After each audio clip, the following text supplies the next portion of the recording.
Well, in today's episode we're going to be doing a simple oil change, but it's not so simple when it comes to Porsche, so we're going to go over every single detail that it takes to be able to do an oil change yourself and be able to find the parts and the tools you're going to need for this. So stay tuned.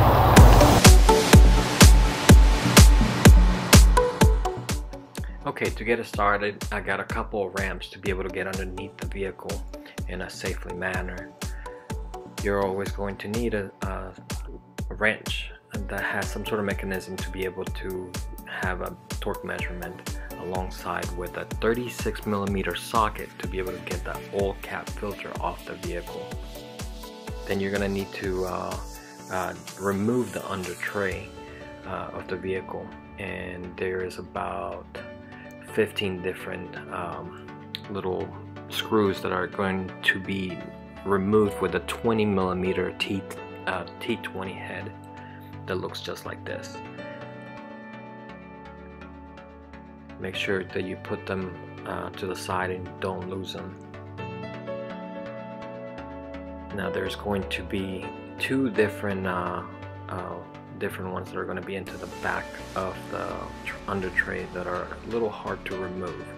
I'm going to show you in this video the mechanism, that way it's easier for you to understand how to remove them. I actually used those pliers that you see in the background to be able to remove them.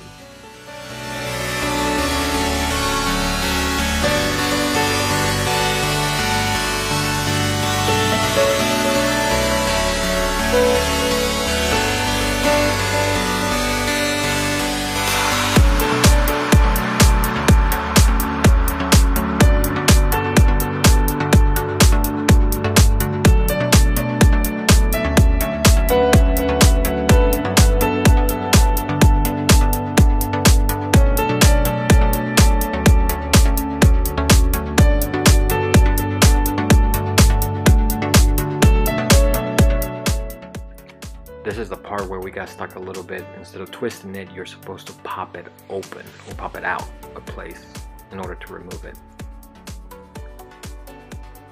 And this is what it will look like, or the section that you're going to need to get to be able to change the oil filter and to also drain the oil pan underneath it.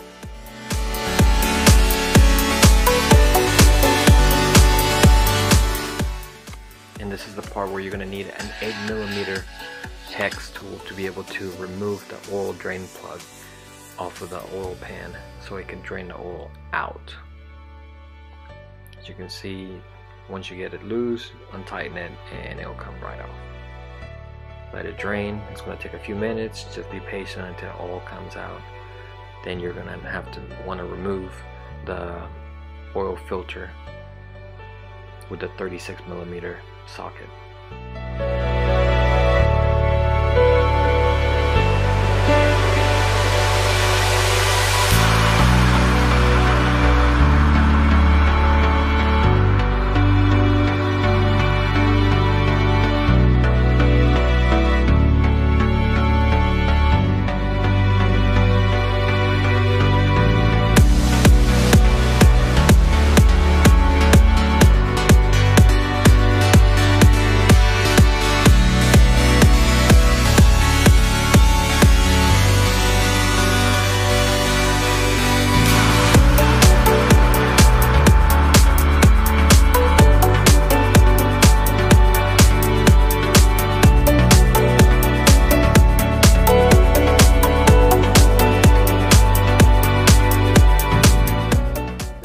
You're going to want to lube with the same oil, the O-ring, to be able to fit it in the cap, so it gets in there and it sits properly into the oil filter cap.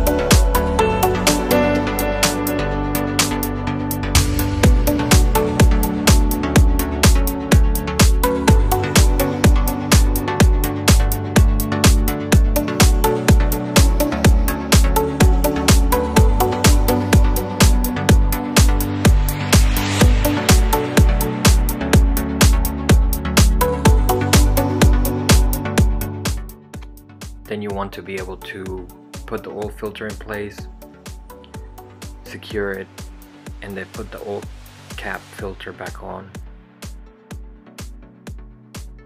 and tighten properly.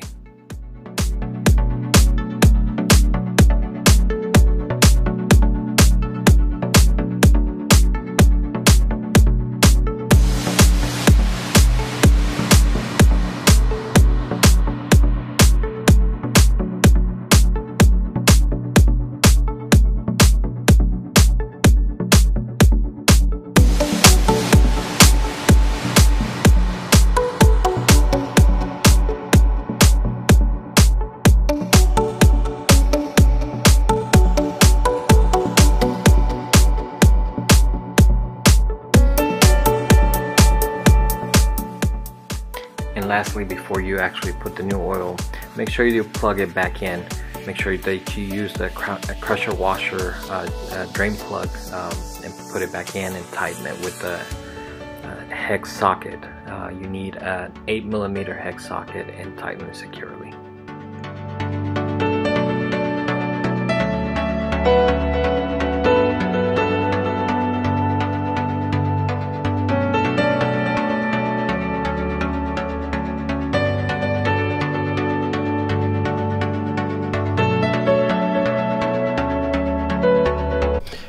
Okay, now talking about the oil that you should use on your car. I personally recommend you using the correct weight, 0W40, but I'm going to list the other two weights as well that you are going to be able to use in cold weather or warm weather states or areas of the world that you might live in.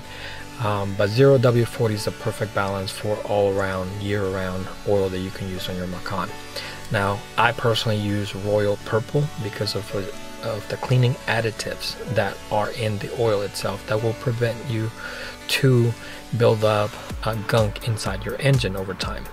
I learned this at an early age when I had my BMW M5 or when I had my Mazda RX-7, that oil and heat over time builds gunk and it cooks inside your engine at high temperatures, causing issues like bending blades on your turbos or just causing gunk that can affect your pistons, or in RX-7s it can affect your apex seals. But in any event, if I would have known that Royal Purple had the cleaning additives that I know it does now, I probably would have saved myself a lot of money and a few rebuilds on my turbos back then. Now, you don't see this in the Macan community right now because the cars came out in 2015 on, so they're fairly new, they have low miles, and most of the owners have not had the car long enough to be able to see turbo issues, gunk buildup on turbos, or having to rebuild turbos altogether because of gunk being built in the shafts themselves or in the engines. But why not start now? You need something that is going to prevent this, and it's going to save you a lot of money over time. It might cost you more buying the oil now, but I promise you it's going to save you a lot of money down the road.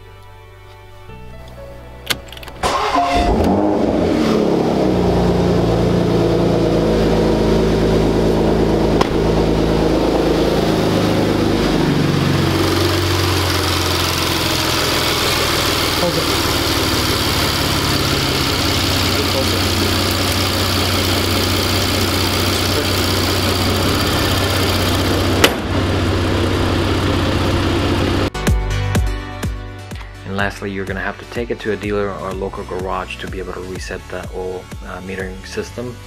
They won't charge you too much money out of pocket to be able to reset it. If you find a local garage, a lot of times they'll do it for free. And or I'm going to link a list below where you can buy a tool to be able to reset it yourself. So we just got done doing an oil change on this car and it kicked our butts. So just wanted to say thank you to my son for helping me today. And this it took a few hours to do this because we were running short on tools, and we had to run to O'Reilly's and Napa, try to figure where to find all these tools and gather them together. And then at the end we forgot to tighten the oil filter all the way in, even though we had set it to 22 pounds, I think. Yeah. We didn't do it correctly apparently, because as soon as we ran the engine, it started spilling and we lost about a quart. So now we got it right. But I think we learned a lot today from doing it over and over, so the next oil change should be a breeze. But yeah, well, stay tuned, and thank you for watching, and hopefully you learned something from us on this oil change, and until next time.